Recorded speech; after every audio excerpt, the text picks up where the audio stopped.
Hey, everybody, it's your girl, Pajama, with our year in review. And with me today at Pajama Life is my two best buds of all time, David and Patrick, here to talk about what we loved about the year, what we thought was trash about the year, and best pop culture moments. So let's get it kicked off with our buddy.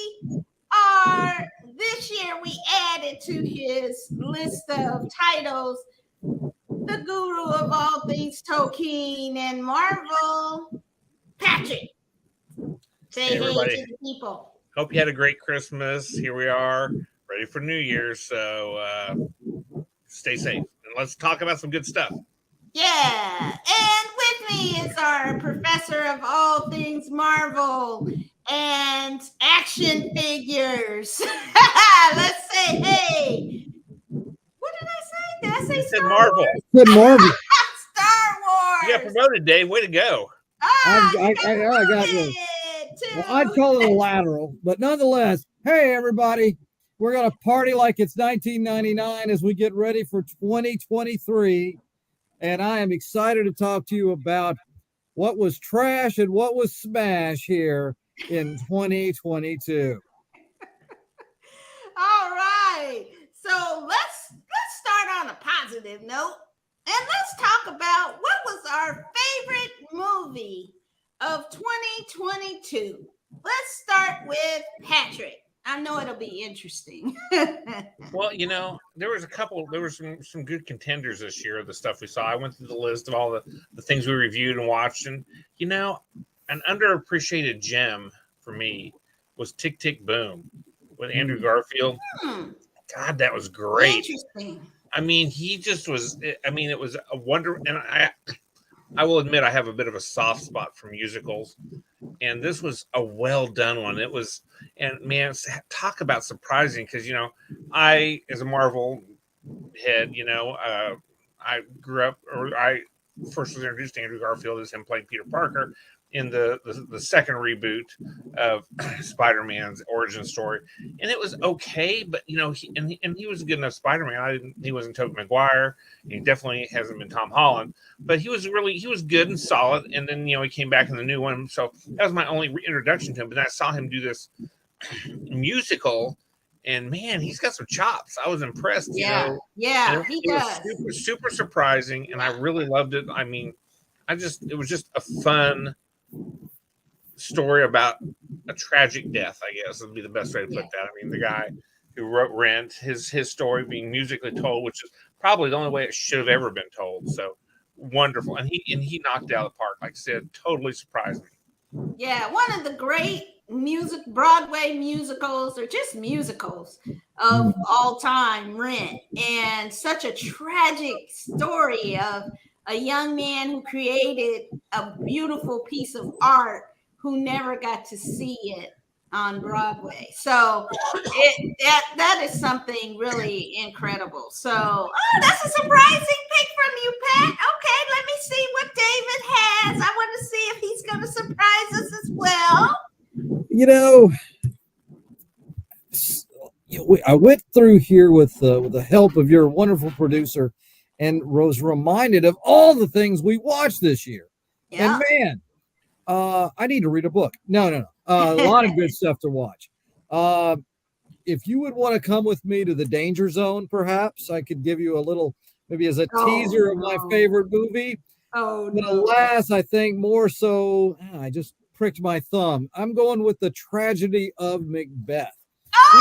Yes. We had one actor who played the three witches. Yes. And I thought, what is this? You've got Denzel Washington, all these people, but the woman who played the witches was brilliant. What was her name? Catherine something. She was fantastic, and she made it for me. This is a great story, a tragic story, one of Shakespeare's best.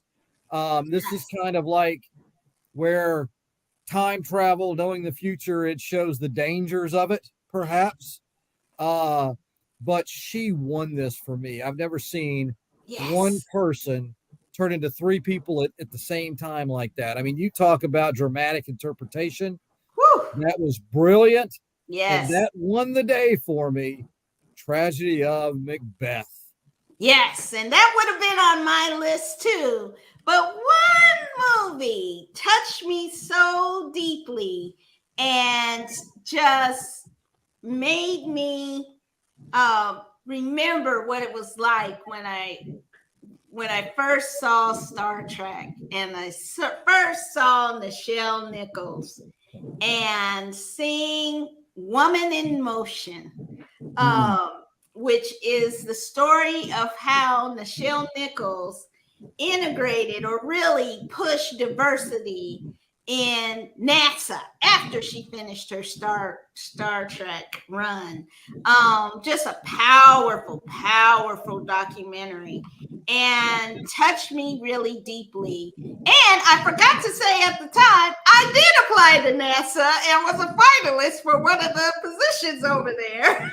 But that wasn't my destiny. But I have gone on to ensure that, like her, that I've diversified the program that I'm in and make sure that young people can reach their dreams. So she inspired one more Penny Pajama with her legacy. So for me, Woman in Motion was the best movie I've seen this year. All right.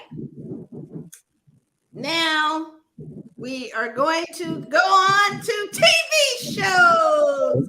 The best of the best TV shows. And I will start with my buddy David. What was your best TV show of 2022?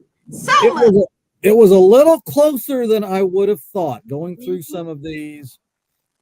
Certainly you had what a masterpiece of trash that was She-Hulk. There was one that we could look at. There were a few others.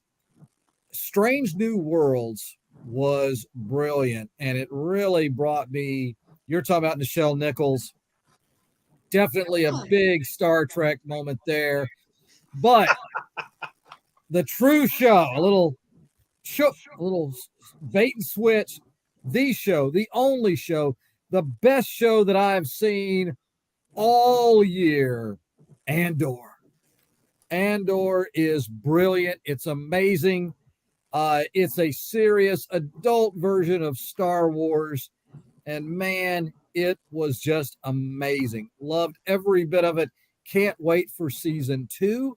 Yeah. And I am just thrilled. Thank you, Tony Gilroy and Diego Luna, for giving us some of the finest Star Wars ever.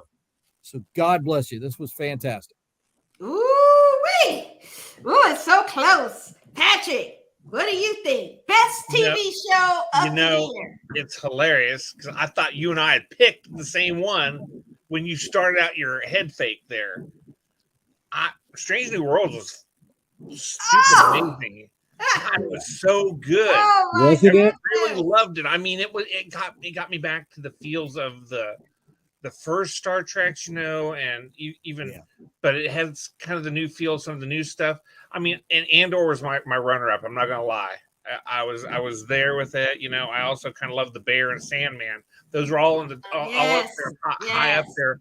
But Strange New Worlds took something that I loved and made it new again. And I'm telling you what, I thought it was really well done. And I got to tell you, if you're a Star Trek fan and you don't like that, you're not a Star Trek fan. That's not true, because you're not a Star Trek fan if you're going to tell me you didn't like that. I'm a super Star Trek fan. I just don't know if I always like the direction they went into. I don't know. But I didn't hate it, so it wasn't trash. But it was amazing. Not in my top. And my top of the year, I'm gonna go with Obi-Wan Kenobi. Yes, Obi-Wan Kenobi. It was a really tough choice. But Obi-Wan Kenobi for me kind of brought things back. It was the introduction of Third Sister was everything to me. It was just amazing. Her character, seeing Hayden Christensen come back and Ewan McGregor be just as awesome, even more so, and just the whole arc of the story. Just loved it. And I'm going to watch it again while I'm on my holiday. So definitely isn't that interesting? We're all in the sci-fi universe of the two major big properties, Star Wars and Star Trek, here on PJ Life. Okay, now we got to get to the trash of the year. And let's go with let's switch it up. Let's do the worst TV show of the year. And let's start with Patrick. What was your worst TV show of the year? Now, the worst. I want to preface my worst by the most disappointing. I want to qualify it into most disappointing. Yeah. Because there's a difference between being just really terrible and expecting something to be much better than what it was. Yeah. And that being said, I was disappointed mightily by She-Hulk. Yeah. I had such great hopes. And Tatiana Maslany was wasted in this project. I got to tell you, she is such an amazing actress. I mean, watch Orphan Black. If you guys haven't watched Orphan Black, watch all the seasons of it. You're going to see a tour de force of how to do this, how to be an actress and how to play multiple parts. You know, you talked about the Macbeth scenes, and Tatiana Maslany, she ain't got much on Tatiana Maslany. She did it for seasons, played different characters all at the same time, and it was incredible. So, you know, I just could have been so much better. They were trying to walk that line between funny, Deadpool funny, and talk to the camera, and it was just. And they almost had it. There were a couple episodes where it did not work, but it didn't really work in any of the episodes. Yeah. I mean, there were some of them where almost got it, but I just rewatched Deadpool last night. Yeah. You want to talk about who's got it? Ryan Reynolds got it. Yeah. But you know, to paraphrase a presidential candidate at one point, you're no George Bush. Or, you're no John Kennedy. JFK. You're no JFK, and you're no Tatiana. I know strange new world. You're no strange. You know Ryan Reynolds, because he just sold it so good, and then by comparison, she suffered. I have to say, it's like our conversation last week about the DC movies. I mean, Christopher Nolan movies are amazing, and all of them look like trash comparatively, because some of them are probably okay, but they just look bad comparatively to this. Right. So, it was not terrible. It just was disappointing to me. Well, and the ending really messed it up. I mean, yes, yeah. It was I was glad to see him integrating the Netflix series into it. You got Charlie Cox back as Matt Murdock, who I love. If you haven't watched the actual the Netflix series that they did of the Daredevil story arc, super awesome. Yeah, I mean, I can't recommend them enough as far as a great precursor of how to do a good Marvel series. Yeah, they did a really good job. Yeah. And David, what was your worst TV show? This is really hard, and Pat's comment about most disappointing, I think, really speaks on so many levels. So I'm going to give you two. I'm going to end 2022 with a little bit of negative. In terms of the worst show, I'm going to go with that Warrior Nun. I just found it. Disagree. Now that was. I would put that as the worst. No. Now you and I right there. On that no. It's pretty bad. It is the Mortal Kombat of 2022. Awesome. It was, but in serialized form, so we had to watch for multiple hours. Whatever. It's Mortal Kombat. Awesome. It's got plural with an S. But for most disappointing, She-Hulk, Book of Boba, Yeah. or Kenobi. Kenobi. And yes, and I am gonna have to say, because She-Hulk is, but I don't have a dog in that fight. I don't care. So in terms of most disappointing, I'm gonna go with Kenobi. I'm gonna go with Kenobi is the most disappointing. And I'll tell you why. You cannot survive a lightsaber shot through the heart. No. You cannot. You can't do that. It doesn't cauterize. You saw Qui-Gon fall after that, so there you go. I mean, come on. That is the problem. We wasted you and we wasted Christian. Come on, man. Moses was really good as Reva. I liked her a lot. Yes. I love seeing Aunt Beru back. You can't survive a lightsaber through the heart. Obi-Wan and Princess Leia did not meet. There shouldn't be this stuff so soon. It had great promise, great actors, and it takes away the climax of when Obi-Wan and Vader square off on the Death Star. So for that reason, Kenobi most disappointing. Yep. Great action figures though. It was the worst review of the night. Oh, I haven't been done. You haven't heard the worst review yet. Let me tell you what, my dear friend. Now, for me, the worst one, I didn't even have to think about it. Outer Range. That was some BS, terrible, awful, horrible. Was that the Josh Brolin show? Yes. Oh, that was good. Terrible. That was good. Awful. Just the worst piece of crap. I get it. You like Obi-Wan and didn't like that. That makes sense. Watched every episode, and I should have stopped at the first. I love Josh Brolin. I love him. I think he's awesome and fantastic. But that was some bull trash. A complete waste of time. Don't watch Outer Range. And wrong, viewers. Boo. Boo. Okay. So you like Kenobi, that's all we have to say about that.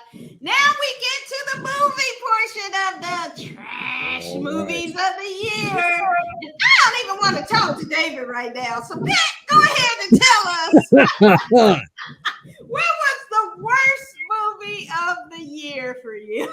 For me? Yeah, for you.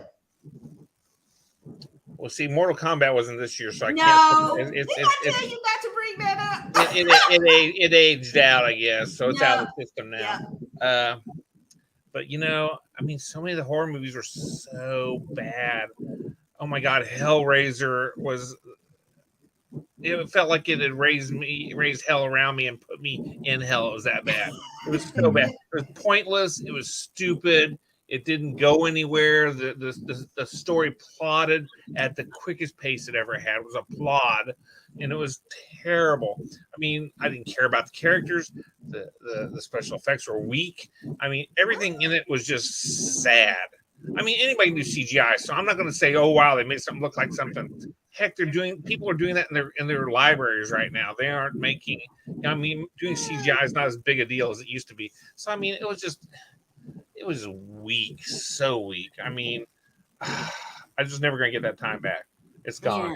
Terrible. Yeah, like Outer Range. Okay, I guess I will let David speak. Go ahead. Hellraiser's a bad one. Oh yeah, that one was really bad. Ooh, stinks. I think Morbius, just on the fact that it's kind of part of the Marvel universe. It was bad too. Man, it really doesn't kind of live up to the Marvel standard that we've been seeing. It kind of shows like the afterglow of some of the Marvel movies there. Preach. I can see either one of those being that. So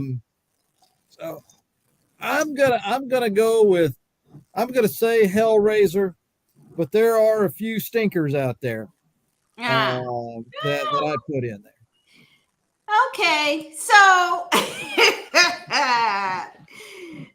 gonna do a twofer, ladies' choice. I know we can do that. Because I'm me, and I have two movies that I felt stunk and so disappointing that I had so much anticipation and love for, and my heart just ached after watching these. Doctor Strange in the Multiverse of Madness. It was good. Awful, terrible, horrible. What they did to Wanda Maximoff was a crime. It was terrible. I don't know what Sam Raimi was thinking. You read the comic books, probably. Oh, I mean, it was just bad. No. Second, Thor: Love and Thunder. It's not a good year for Marvel. It's not great, but it wasn't that bad. Ridiculous. You think wait a second. I want to back that up. I want to back that up and ask you. You thought Hellraiser was better than Thor: Love and Thunder? Really? Yeah. I mean, oh my God. Thor was terrible, but Hellraiser was painfully terrible. Yeah, it was. Because I had such high hopes for it and so much anticipation. I love Taika Waititi. I love Tessa Thompson. I love who's Thor? What's his name? Chris Hemsworth. He done made me mad. I done forgot his name. What's Idris Elba? But the story was so dumb, and then they tried to make fun of cancer, and then they had her doing Thor stuff, and she don't need to be doing Natalie Portman. I was just like, oh no. He read the book. Okay. He must have read the book. Even if that's all that might be true, but the way it was executed, not good. Not funny. I mean, it was just trying too hard. It was just like, no. Why did they do that? No. And then they Disney-fied it? No. So that was like a big, for me, just the worst. And because I was so disappointed that I had such high expectations.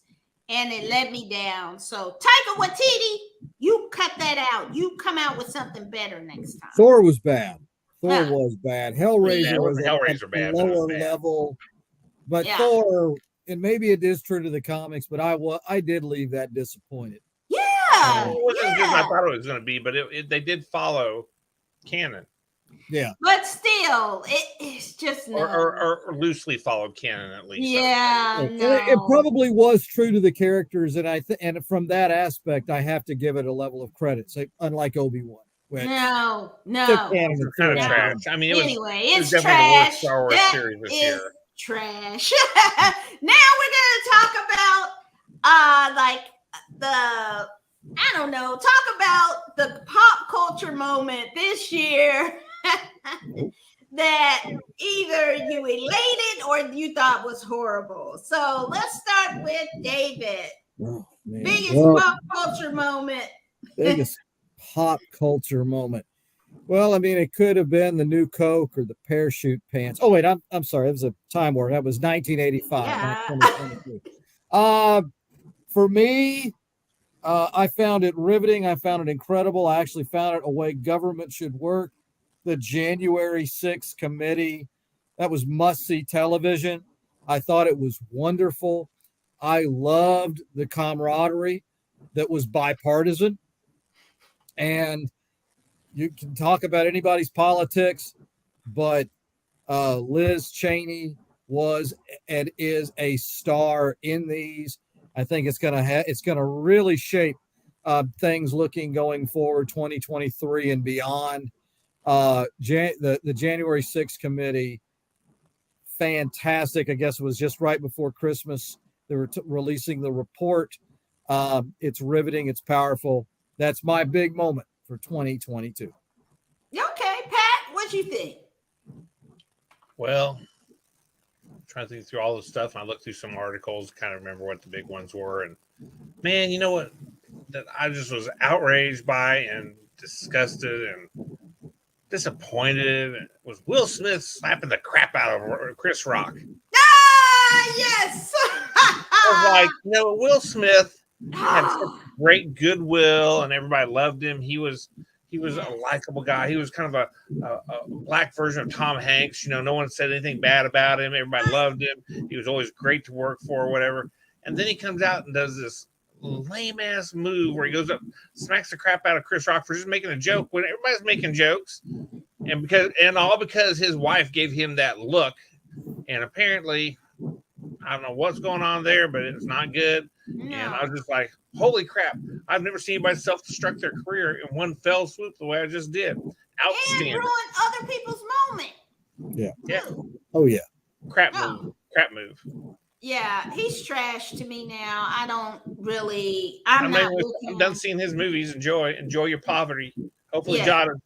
He's not going to be poor. I mean, relatively poor. He won't make $20 million a year. He'll only make $1 million on residuals. So poor. Well, he didn't lose as much as Kanye. Oh my God! That could have been a good runner-up. Kanye self-destruction. I mean, somebody get that man to a hospital. Get him to help. Thank you. I mean, it's not a joking matter. I mean, you do have to worry about him, and he needs professional. He lost billions. He lost billions this year. Yeah. And poor Adidas. He might have single-handedly just ended the shoe wars between Nike and Adidas. 20% of Adidas's profits come from Kanye's shoes. I had no idea about that. Yeah, but think about it though. On one hand, it's terrible, but on another hand, now he owns those the Yeezy brand outright. So it's, I mean, as a business move, not too shabby. He doesn't have to pay them. They fired him, so he doesn't have to give them anything. So he's free and clear to have his trash shoes and his trash views. So he's a big disappointment. And David, did you finish? Is that it for you, Patrick? Yeah. Okay. So mine, I was going to say I agree with both of you, especially Pat, on the Will Smith slapping. But as a woman, I have to say the repeal of Roe v. Wade was this year's trash. So it is something that women everywhere, especially young women, need to fight, because this is something, I mean, I feel like sometimes I'm living in a real life Handmaid's Tale. So if you want to fight for your reproductive rights as well as financial freedom in the future, you need to fight and you need to work on this. This is not just a reproductive right issue, it's a financial issue for women. So definitely that was the most disturbing turn of events this year, and we hope to see that repealed, or we hope to see it codified into law. Well, it's a liberty issue. It is an absolute liberty issue when you have, to have autonomy over yourself.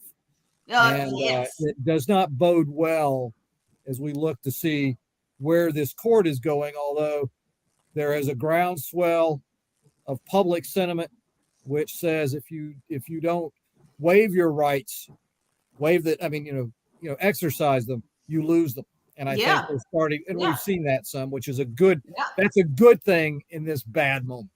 Yeah, and that not just reproductive rights. They're talking about, Clarence Thomas talking about all these other personal liberties like interracial marriage, irony, gay and lesbian marriage, and transgender marriages. So, and their rights. So don't think they would stop here. This train of restricting rights is going to try and keep going. So you better start fighting before you lose the things that are most precious to you. Okay, so that is our end of the year. We had a great time in 2022. Definitely check out the PJama Life YouTube, now TikTok, now Instagram and Facebook. And for more movies, TV reviews, and other types of reviews, we have had a great year with these two guys, my brothers from another mother's.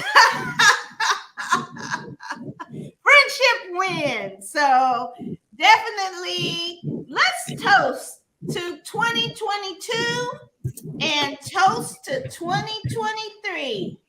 There we go. That may all your dreams, wishes come true, and that you find joy, peace, happiness, and financial fortune in the new year.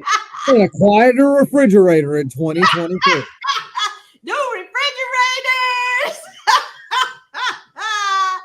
new trims, new whatever you wish, you can make it happen. So, and remember, you're not alone. We need your light in this world. So definitely take care. Be safe, happy, and healthy. And we care about you. And come back and watch PJama Life. Fellas, it's been glorious. Looking forward to seeing you in the new year. Happy New Year. Happy New Year, everybody. Happy New Year, everybody. You guys be safe. Take care.